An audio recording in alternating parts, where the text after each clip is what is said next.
Half of the European United Left, Mr. Meyer has the floor now for 1.5 minutes. Thank you very much, Madam President, and I'd like to thank Baroness Ashton. I don't share your optimism, I'm afraid. It's a very good thing to be optimistic, but with Iraq, given the situation that we have, we cannot be optimistic. The proof of that is that the European Commission has decided not to send observers because we can't guarantee their security. I think that that decision speaks for itself. It makes it clear that when it comes to Iraq, it's true that you don't want to talk about the past, but we have to. We are facing a country which has been devastated with over 1 million people dead, 4 million people displaced, and that because of an illegitimate and unfair law based on lies.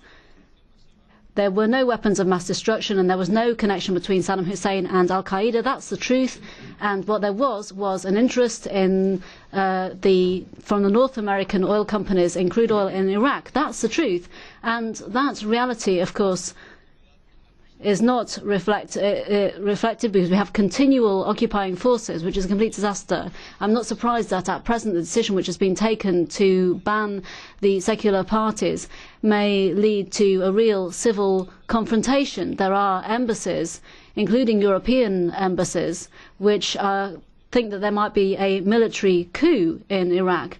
So it's a very negative outlook, and I would like you to work very swiftly to ensure that as soon as possible the occupying forces withdraw. This is what is distorting everything in Iraq.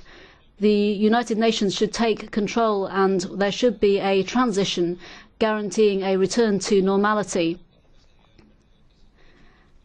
and going back to international law, which is what we've lost sight of. Thank you. Thank you very much. For the Europe of Freedom and Democracy, Mr. Belder now for 1 minute. Thank you, Madam President. Madam High Representative, in Christmas of 2009, the number of churches